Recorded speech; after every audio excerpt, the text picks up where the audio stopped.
the creation of a racial class and how ANC is using ama-tactics of the apartheid regime namanje yangithola. So imperialism yathi mayifika eRwanda yathola abantu abayi-2 abamnyama, ama-Hutu nama-Tutsi. Then yaphatha ama-Tutsi better than ama-Hutu, creating animosity between these two black people. Then later on, eventually the Rwandan genocide yabo ukuthi ama-Hutu nama-Tutsi sababulalana bodwa and imperialism yastrive yangithola.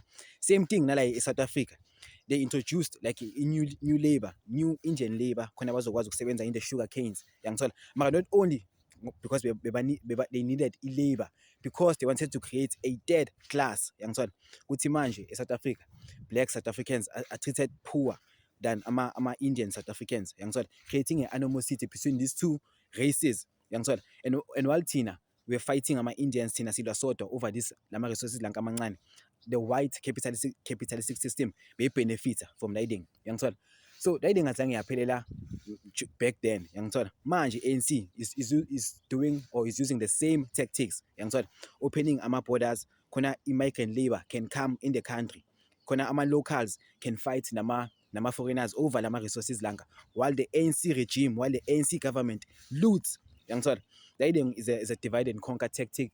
Yes, ikhona, even the ANC sayisebenzisa namanje. Even the ANC, the tactic isayisebenzisa namanje yangithola. It's a sign ukuthi ANC as a ruling party is not so different to the apartheid regime, it's not so different to wonke lama imperialistic forces. Hence I believe ukuthi ANC as a ruling party was instilled by wona lama imperialistic forces yabo, in the sense ukuthi they're using i-blackface, they're using abantu abamnyama to rule as managers kahle kahle, like they manage things mara they're not CEOs or they're not owners of anything yangithola.